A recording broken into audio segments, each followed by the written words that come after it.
lebendige Berg. Unsere Geschichte beginnt in einem Tal hoch im Himalaya. Über unserem Tal stand ein riesiger, schneebedeckter Berg. Wir nannten ihn Mahaparbat, großer Berg. Wir alle, die im Tal lebten, verehrten diesen Berg.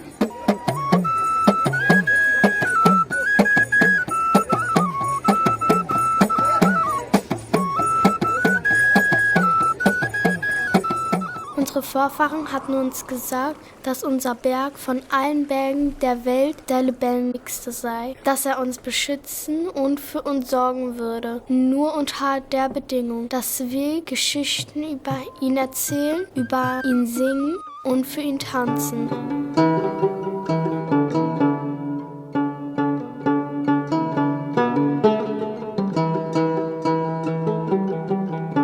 Aber immer aus der Ferne, denn eines der Gesetze des Tals war, dass wir den Berg unter keinen Umständen besteigen durften. Wir wussten, dass unser Berg lebendig war und für uns sorgte. Wir sahen den Beweis dafür jeden Tag, überall um uns herum. Wir sahen es an den Bäumen, die entlang der Bäche wuchsen, die von den Hügeln herunterkamen. Diese Bäume wuchsen nur in unserem Tal. Wir nannten die Zauberbäume. Ihre Blätter hielten Insekten fern. Ihr Holz ließ kein Wasser durch. Ihr Blüten schenkten uns Honig. Ihre Wurzeln ernährten seltene Pilze. Ihre Früchte waren köstlich.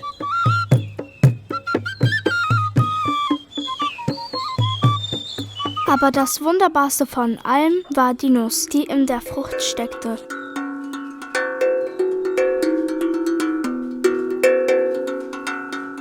Sie hatte heilende Eigenschaften und wurde verwendet, um Salben für Wunden und Tränke gegen Krankheiten zuzubereiten.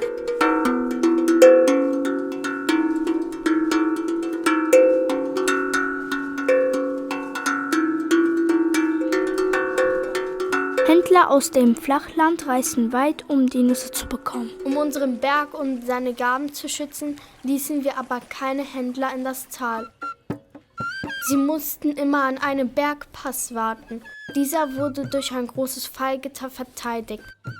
Einmal im Jahr gingen unsere Ältesten dorthin, um die Händler zu treffen. Eine Woche lang handelten sie mit ihnen und erwarben alle Güter, die wir brauchten. Im Tausch gegen die Gaben unseres Berges.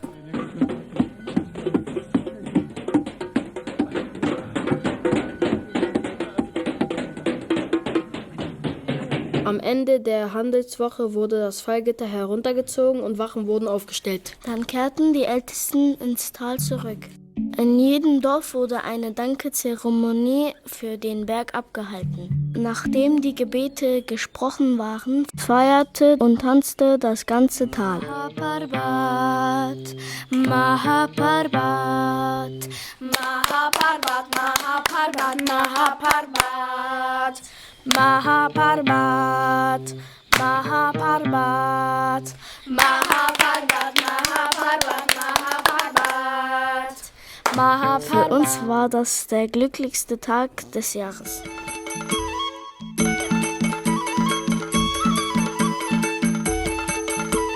Das Leben in unserem Tal war nicht einfach. Wir waren uns nicht in allem einig. Manchmal stritten wir uns wochenlang mit unseren Nachbarinnen und Nachbarn. Wir mussten alle arbeiten, um Essen anzubauen. Aber wir waren zufrieden mit dem, was wir hatten.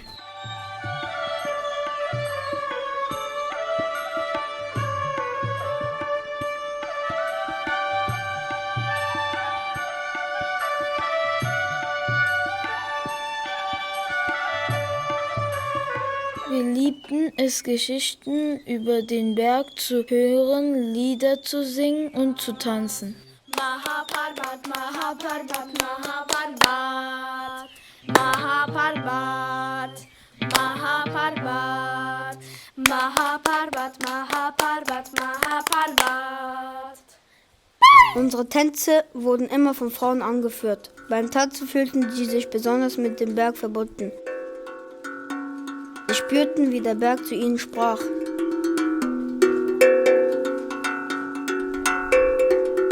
Oh, wie sehr wir unsere Tänzerinnen beneideten. So war das Leben bei uns, Bis eines Tages ein Fremder aus einem weit entfernten Land zu der Handelswoche kam. Sein Volk sagte, er wurde Anthropoi genannt. Ihre Gelehrten hatten von unseren Nüssen gehört und ihn geschickt, um unsere Tal kennenzulernen. Die Ältesten zeigten ihnen unsere Götter. Aber das reichte dem Fremden nicht. Er wollte in das Tal kommen und es mit eigenen Augen sehen. Das ist unmöglich. Sagten die Ältesten, das ist gegen das Gesetz des Tals, der große Berg will es nicht. Da ich eure Tal nicht betreten darf, muss ich es durch euch kennenlernen. Erzähl mir von ihm und von den wertvollen Gütern, die es dort gibt. Das Wertvollste in unserem Tal ist etwas, was nicht gehandelt werden kann. Unser lebendiger Berg Mahaparbat. ach wirklich? Dann erzählt mir von diesem Berg. Also erzählten ihm die Ältesten von unserem Mahaparbat und den wunderbaren Bächen, die von seinem Schnee genährt wurden. Der Fremde hörte aufmerksam zu und schrieb alles sorgfältig auf.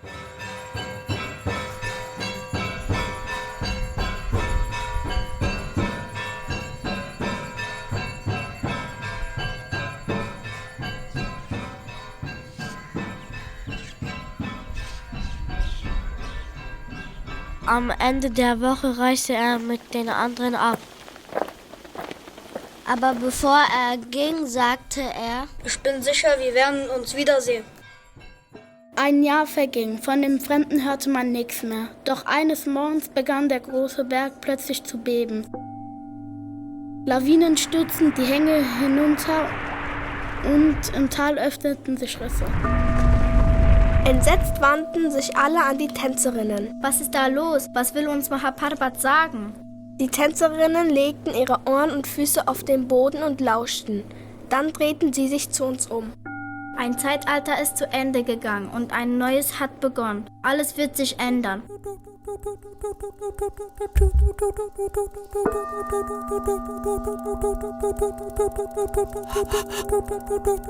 Bewaffnete Menschen werden von weit herkommen und unser Tal bedrohen. Dann rannte ein Wächter vom Bergpass herunter.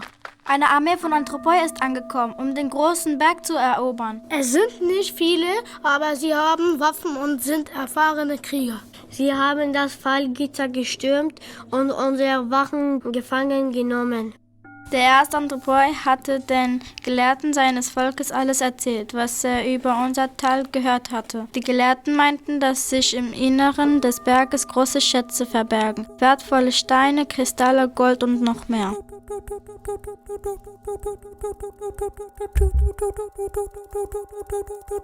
Da wir die Schätze gar nicht nutzen, hatten die Anthropoi das Recht, sie für sich zu nehmen. Das meinten ihre Gelehrten. Entsetzen breitete sich im Tal aus. Unmöglich, das können wir nicht zulassen. Wenn wir versuchen, sie aufzuhalten, sagte der Wächter, werden sie uns bekämpfen. wir haben keine andere Wahl, als sie den großen Berg besteigen und erobern zu lassen. Und nicht nur das, sie fordern sogar, dass wir ihnen dabei helfen. Wir beschlossen, uns zu verteidigen und zu kämpfen, und das taten wir auch. Wir kämpften tapfer, aber ohne Erfolg. Die Anthropoi waren uns im Kampf einfach überlegen. Nachdem sie uns besiegt hatten, kündigten sie uns an, dass von nun an ihre stärksten Soldaten, die Krani, über uns zu bestimmen hätten. Als unsere Wächter wurden sie dafür sorgen, dass wir alle Aufgaben erledigten, die sie uns gaben. Die Krani waren nicht viele, aber sie waren grausam und machten uns Angst. Sie entließen alle unsere alten Ältesten und wählten selbst neue aus. Früher waren Frauen und Männer Älteste, aber jetzt nicht mehr. Die Neuen waren alle starke, rücksichtslose Männer. Bald fürchteten wir uns vor den neuen Ältesten fast so sehr wie vor den Krani. Unsere Tänzerinnen wurden eingesperrt.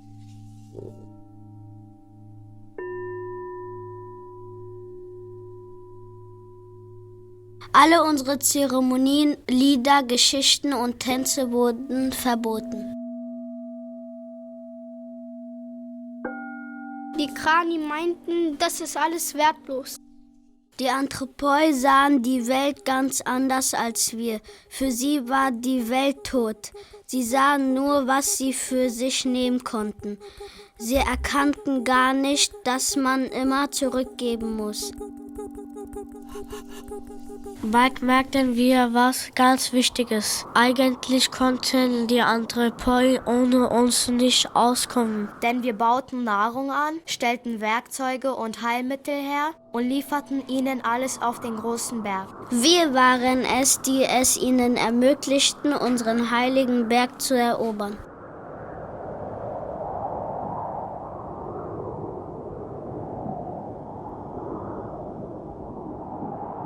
Unter den wachsamen Augen der Krani arbeiteten wir auf den Feldern, um all das zu produzieren, was sie benötigten.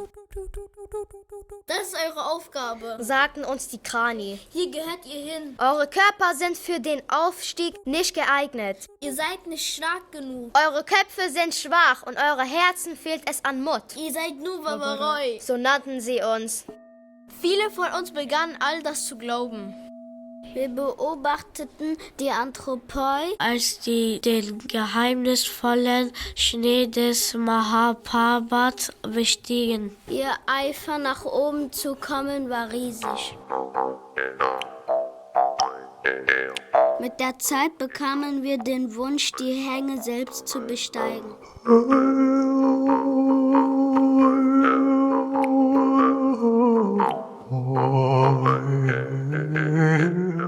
Langsam begannen wir uns den Krani zu widersetzen. Wir erkannten, dass wir viele waren und sie nur wenige. Wir lernten, wie wir die Bergsteiger behindern konnten. Wir legten unsere Werkzeuge nieder und weigerten uns zu arbeiten. Dann gewannen wir sogar ein paar Kämpfe gegen die Krani. Es wurde sehr schwierig für sie, über uns zu herrschen. Inzwischen hatten die Anthropoi auf dem Berg große Reichtümer gefunden. Sie konnten sich selbst versorgen. Sie brauchten uns also nicht mehr so sehr wie früher. Eines Tages rannten die Krani aus dem Tal los, um sich den Anthropoi auf dem Berg anzuschließen. Danach stürmten auch wir auf den Berg zu. Schnell wurde es aber klar, dass wir nicht alle gemeinsam aufsteigen konnten. Genau wie die Anthropoi brauchten auch wir Arbeiterinnen und Arbeiter im Tal, die uns Vorräte hinaufschicken würden. Es brachen Kämpfe zwischen uns aus, denn alle wollten die Ersten sein, die den Berg besteigen. Die Stärksten trieben die Mehrheit zurück ins Tal und zwangen sie, dort zu arbeiten. Diejenigen von uns, die auf dem Berg blieben, begannen unseren Aufstieg. Es war nicht einfach. Die Anthropoi hatten die Hänge mit Müll verschmutzt. Aber wir hielten durch. Unsere Körper waren stark, unser Verstand scharf und unsere Herzen voller Mut. Wir kletterten immer schneller, während unten im Tal auch die Arbeiter und Arbeiterinnen immer härter arbeiteten. Viel schneller als erwartet kamen wir weiter. Dagegen kamen die Anthropoi nur noch langsam voran. Wir hatten den Gipfel des Berges noch nicht erreicht. Uns wurde dann klar, wenn wir so schnell weiterklettern würden, würden wir zu den Ersten gehören, die den Gipfel erreichen.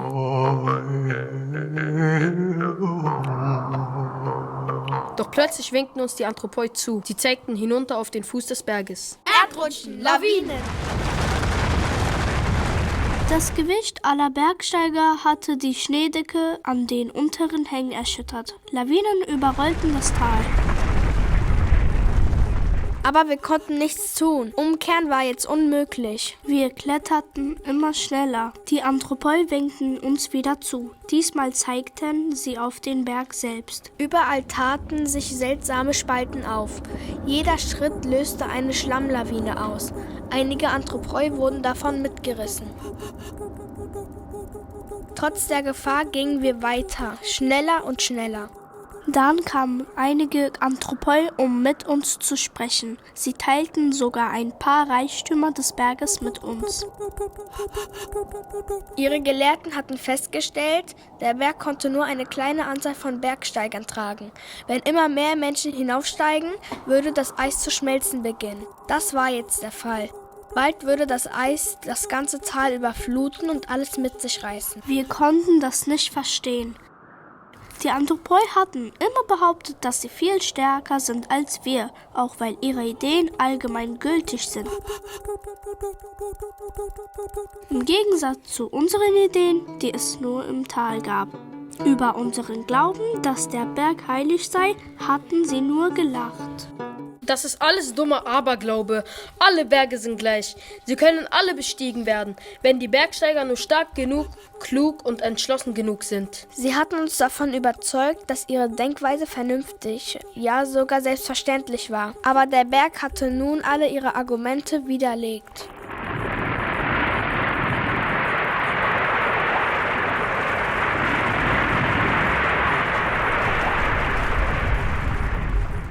Die Anthropoi sagten uns: Diese Katastrophe ist eure Schuld. Es gibt zu viele von euch. Ihr hättet uns nicht auf den Berg folgen sollen.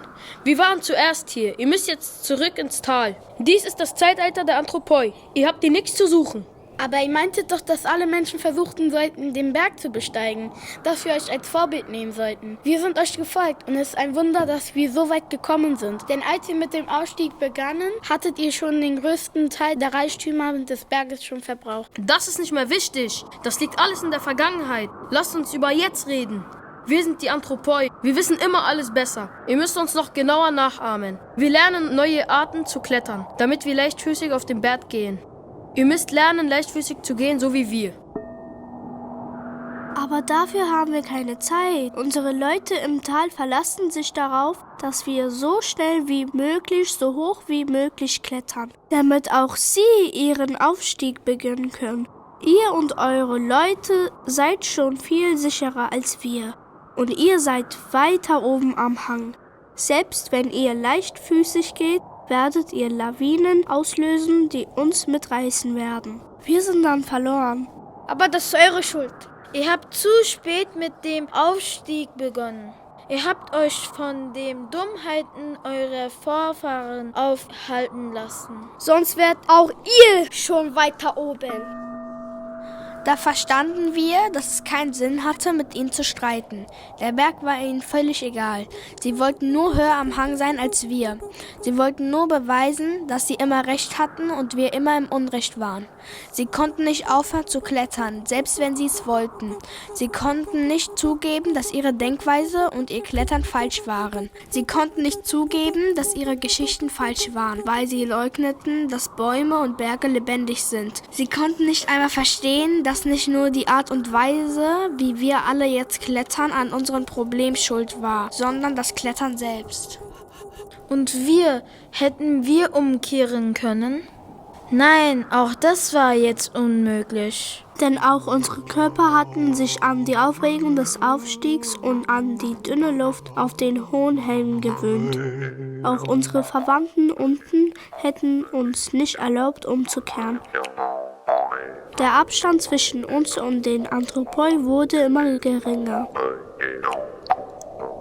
Dann sahen wir, dass die meisten Anthropoi gar nicht mehr kletterten. Die Krani hatten sich gegen sie gewarnt und zwangen sie nun, die Reichtümer des Berges auszugraben. Sie bauten davon Maschinen, mit denen sie davonfliegen konnten. Die Maschinen waren klein und hatten nur Platz für ein paar Krani und Anführer. Alle anderen sollten zurückgelassen werden.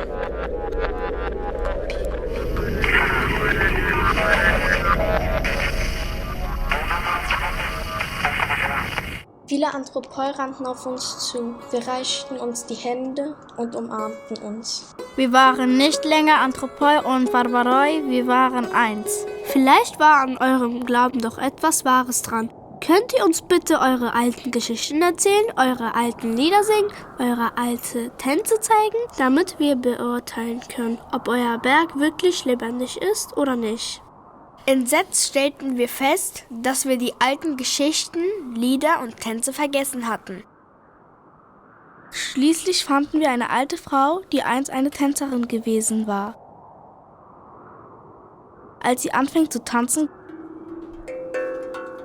geschah etwas Seltsames und Wunderbares. Alle von uns spürten, wie der Berg unter unseren Füßen hallte, wie als Antwort auf den Tanz.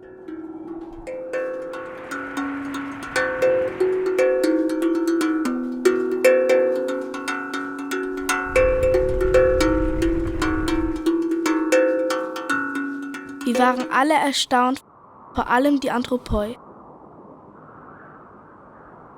Ihr hattet recht, der Berg ist lebendig. Wir können seinen Herzschlag unter unseren Füßen spüren. Das heißt, wir müssen uns um den armen Berg kümmern. Wir müssen ihn pflegen und für ihn sorgen. Da hörte die alte Frau auf zu tanzen. Wie könnt ihr es nur wagen, von dem Berg zu sprechen, als wärt ihr seine Herrin und er euer Spielzeug, euer Kind?